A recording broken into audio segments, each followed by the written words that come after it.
Bon, salut tout le monde. Nouvelle vidéo de la vie de l'atelier. Je sais plus bien où on en est, c'est pas grave. Bon, on va passer directement au vif du sujet. Hein.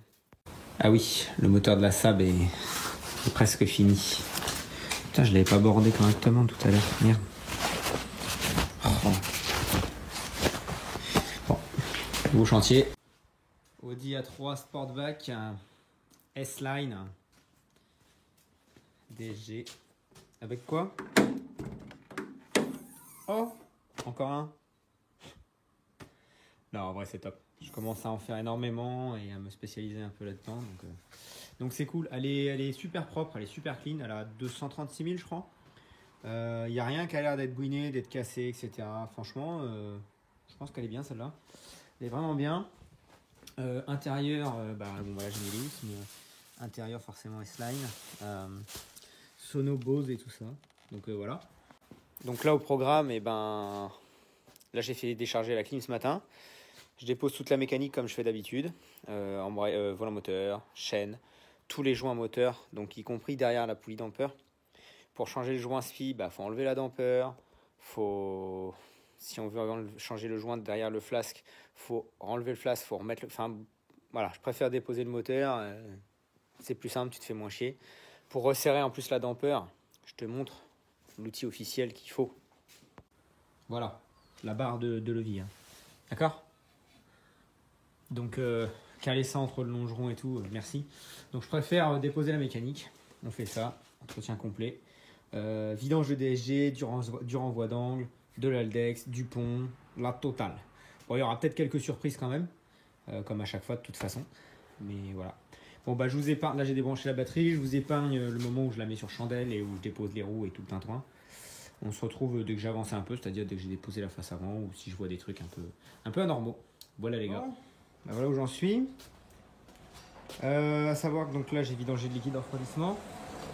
Je suis en train de vidanger le moteur. Le berceau est retiré, il est là. La face avant est enlevée évidemment, etc., etc. Donc le temps que tout se vidange correctement, je vais commencer à démonter tout ce qu'il faut démonter. Conduite d'eau, machin, tout comme je fais d'habitude, y compris pour celle-là, pareil. Hein. Voilà. Il va falloir pas mélanger les pièces. Hein. La pipe d'admission, tout ce qui est faisceau, tout ce qui est durite d'eau, tout ce qui est durite d'air pour la pompe à air secondaire. Circuit d'essence ici. Enfin bref, touche merdier là. Là j'ai enlevé du coup forcément la connexion de la crémaillère. Voilà. Après je vais vidanger le renvoi d'angle. La DSG je la vidangerai que quand la voiture sera finie. Je m'en occuperai à la fin. Parce que là au moins je pourrais quand même la remonter, la redémarrer, etc. Bref. On fera ça plus au milieu de l'atelier, ce sera plus pratique. Donc voilà, honnêtement pour l'instant, une bonne voiture. Franchement, il n'y a rien de cassé, il n'y a pas une seule prise de cassé. J'ai vu qu'il y en avait juste deux qui étaient pétées au niveau des bobines, donc ça je verrai pour les remplacer. Mais sinon, il n'y en a pas une seule de cassée. Et ça, c'est un truc de ouf. Ni les phares, ni quoi que ce soit et tout. Franchement, elle est vraiment, vraiment saine. Donc c'est parti, on continue. Petit point sur les bobines, ça fera pas de mal de faire le joint. Ouais, le joint, ce sera pas du luxe parce qu'on voit qu'il y a de l'huile qui a pas mal cuit dedans là. Donc voilà. Donc ça c'est sorti. Comme je l'avais dit tout à l'heure, c'est le seul endroit où il y avait deux prises de cassé. C'était les deux du bout. Mais ça je l'avais vu direct quand elle était arrivée. C'est ce que je regarde pour savoir si la voiture a été bricolée ou pas. En général, c'est quand les prises sont pétées de partout, c'est pas terrible. Et là, c'est pas le cas. J'ai commencé à démonter tout le faisceau, etc. pour enlever la pile d'admission. J'ai enlevé les bobines, les prises. Là, je vais pouvoir enlever mon faisceau du capteur de coinement à l'arrière. Enlever la durite pour le canister, ma durite d'eau. Là aussi, j'ai une durite d'eau. Tout ce qui est ventilation, dépression, etc. Ouais, je continue en enlevant le cache. Déjà, quand j'aurai enlevé la pipe d'admission, pardon, pas le cache. Quand j'aurai enlevé la pipe d'admission, déjà, on y verra un petit peu plus clair. Mais voilà, ça se mérite. Voilà, le petit bébé sorti. Je prends mon temps. Honnêtement, ça va, elle est super saine, hein, encore une fois, cette voiture. Bon, le fait de vouloir faire les fuites et tout, là, comme je fais à chaque fois, ça sert à quelque chose, parce que là, c'est un peu gras, donc on va faire le flasque, le joint SPI. Tout ce qu'il faut changer. Donc là, je vais démonter le démarreur. Renvoi d'angle. La boîte. Et ce sera pas mal. Je filme pas là tout ce que je démonte en me filmant, parce que J'ai plus trop de mémoire, faut que je fasse du tri. Et puis c'est du vu et du revu.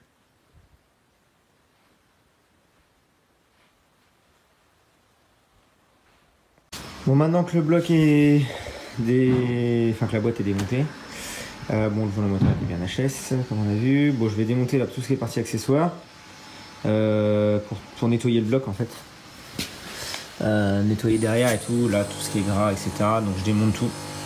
Courroie, galet. Alors courroie on la change, galet on le change. Les enrouleurs on les change. Pompe à eau on la change. La vis de la dampeur on la change. Je démonte tout ça. Bah, devant démonter tout ce qui reste. De l'autre côté la pipe d'eau, les 2-3 conneries. Derrière, juste cette joint là d'ailleurs, il y a une joint qu'il faudra que je change aussi, j'ai vu qu'elle était craquée. Et voilà quoi. Les joints je peux les enlever, je vais boucher les trous aussi, qu'il n'y a rien qui rentre dedans. Vous avez compris. Bon, encore une fois pour le calage de distri. Bon ouais, c'est pas hyper propre là-dedans. Hein. C'est un peu calaminé, c'est un peu dégueu. Bon après elle a les kilomètres qu'elle a. Hein. Donc ça sera nettoyé, ça va revenir tout nickel. Calage de distribution. Donc là, comme j'ai pas encore démonté le cache là-bas pour voir la dent biseautée, on peut voir qu'ici, tac, on a une rainure sur le flasque et une rainure dans la dampeur. Là, on peut mettre notre outil dans les arbres à cam. Et on peut voir sur le déphaseur que là, la flèche qui est juste ici, là, tac, elle vient bien s'aligner. Enfin, non, là, pardon, côté échappement, oui, côté échappement, c'est pas la flèche, c'est ça qu'il faut que ce soit aligné. Ça, là, ça vient s'aligner là, dans la petite denture juste en face, là. Et côté admission, là, c'est bien la flèche, par contre, qui vient s'aligner là. Voilà, donc là, on est calé, on est pigé. Donc là, je vais démonter tout ça.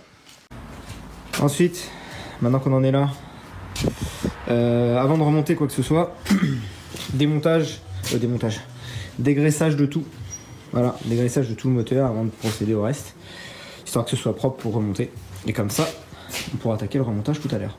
Ok, donc le bloc est dégraissé de tous les côtés, d'accord. Un coup de diluant, un coup de nettoyant frein, un coup de chiffon, il n'y a plus de gras partout, nulle part, pardon. Ça recoule un petit peu, mais voilà, tout est dégraissé, plan de joint, etc. Ensuite, ce que je fais à chaque fois, c'est que je dépose le carter.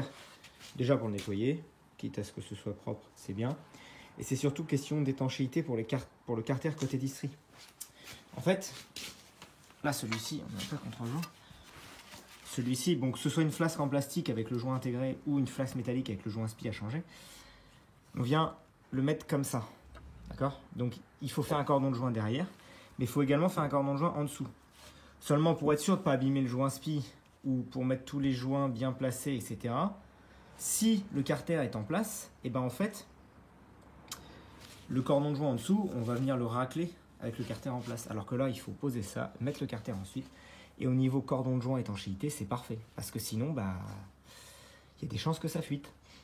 Voilà. Donc ça, de toute façon, on le change parce que le joint, là, il est intégré. Voilà. Donc là, bah, je vais attendre que ça finisse de s'égoutter un petit peu. Là. Ensuite, on va faire l'étanchéité sous le bloc. Là. Je vais démonter les plaques là, anti des jaugeages. Là. Je vais le mettre à égoutter. Je vais le nettoyer comme il faut. Et puis, on passera à la repose de tout ça, quoi.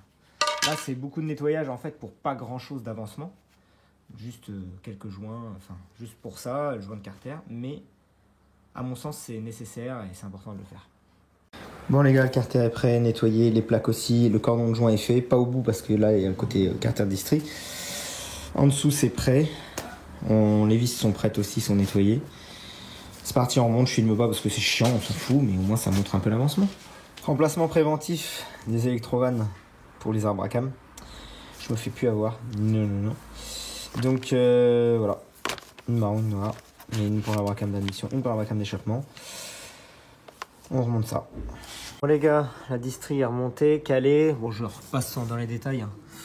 Ici, bon, on va pas vraiment le voir, mais on a la dent biseautée qui compte le plan de joint là. Là. Au niveau des arbres à cam, on a nos repères sur les poulies. Et notre cale qui est mise. Voilà. Donc, on va pouvoir refermer les carters, ça va déjà être une bonne chose. Joint neuf de chez Volkswagen pour le carter de distribution supérieure. Ça c'est au niveau du tendeur et ça c'est au niveau du corps du boîtier d'eau. Voilà. Remplacement préventif de la valve PCV, donc ça va dans le couve-culasse au niveau du bouchon de remplissage. Parce que bon, bah, s'il faut tout redémonter, la pipe, le carter, enfin le couvre, le cachard, ouais, tout c'est chiant, ça vaut 30 balles, donc autant le faire. Bon, remplacement du volant moteur, vu le neuf, hein. Vis neuve. Ouais, et aussi sur les DSG, on a le petit roulement pilote à changer, en extrait avec de la mie de pain, pour ceux qui n'ont jamais vu. Je vous montrerai après. Voilà. Donc, et ben on s'occupe de faire ça, puis ce sera bien. Alors, donc le roulement pilote il est remonté. Le volant moteur neuf est serré avec des vis neuves au couple. La damper est remontée serrée avec une vis neuve. Couche culasse c'est remonté. J'attends juste les deux petits joints là pour les électrovannes. Injecteur c'est remonté avec des joints neufs. Voilà, maintenant on va passer sur la partie de devant avec le système d'eau. Donc pipe d'eau neuve, thermostat neuf avec son joint, les deux joints pour le tube qui sont neufs là que je vais nettoyer. Il faut juste récupérer cette partie là de la pipe. Voilà, je la change en précaution parce que bon déjà le joint, tout ce qui est joint c'est mort. Et en plus, ah oui j'ai une sonde neuve aussi qu'il faut que j'aille chercher. En plus ça les fragilise avec la température, avec tout ça. La dernière fois celui de la Golf 4 R32, il était complètement fracassé le machin. Donc pour ce que ça coûte c'est pareil, c'est de la prévention plutôt que de tout redémonter, mais au moins on est tranquille. Je prends mon café, je nettoie ça en même temps, puis je remonte, puis voilà. Petite pause. Petit café. Changement des joints du bloc de filtre à huile. Donc ici on a ce joint là, là dans le couvercle on a le joint là, enfin plutôt là dans le couvercle on a le joint là. Et là contre le bloc on a les deux petits joints qui sont là. Donc je nettoie tout, je change ça, je remonte, on poursuit. Bon les gars, j'ai vidangé le renvoi d'angle. Voilà, et je vous mens pas, hein, c'est vraiment l'huile du renvoi d'angle. Ça a pu l'huile de boîte, enfin bref, bon, il est temps de la faire quoi. Si la voiture elle a 230 000, je pense que bah du coup c'était bel et bien son kilométrage à l'huile aussi. Donc voilà. Donc là ça oui c'est pour la plate. Je vais vérifier que ça soit bien serré. Et puis on va remettre de l'huile neuve. Bon les gars, on va bientôt remettre le moteur à sa place. J'ai changé le support moteur côté conducteur parce que l'autre était complètement mort, celui-là est bien rigide. J'ai nettoyé compartiment comme je fais d'habitude avec du produit là. Ici j'aurai une sonde lambda à changer, il faut que je vérifie, mais de mémoire c'est celle-ci. Le flecteur a changé parce que bah il est tout craqué. Voilà, on peut voir. Là on en profite, c'est là, donc on en profite.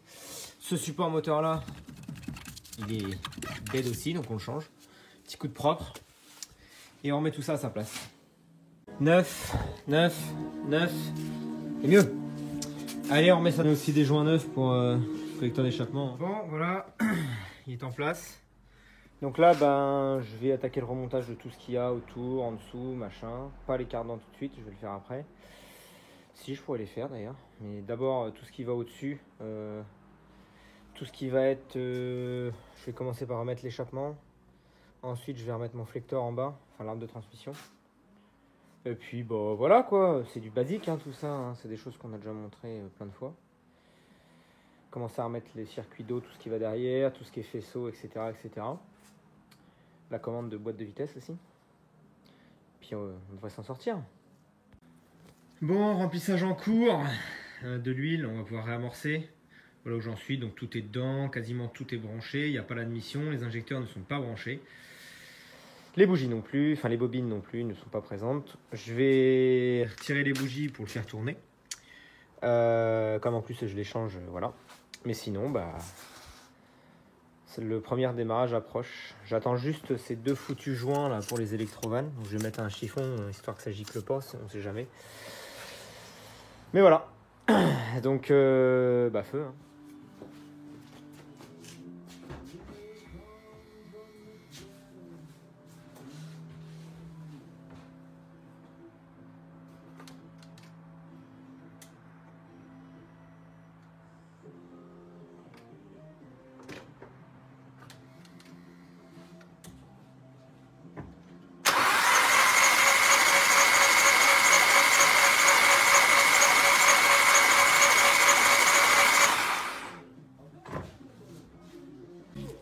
Montage des bougies neuves. Comme elle tourne à l'éthanol, je pense qu'elle est un peu pauvre la voiture.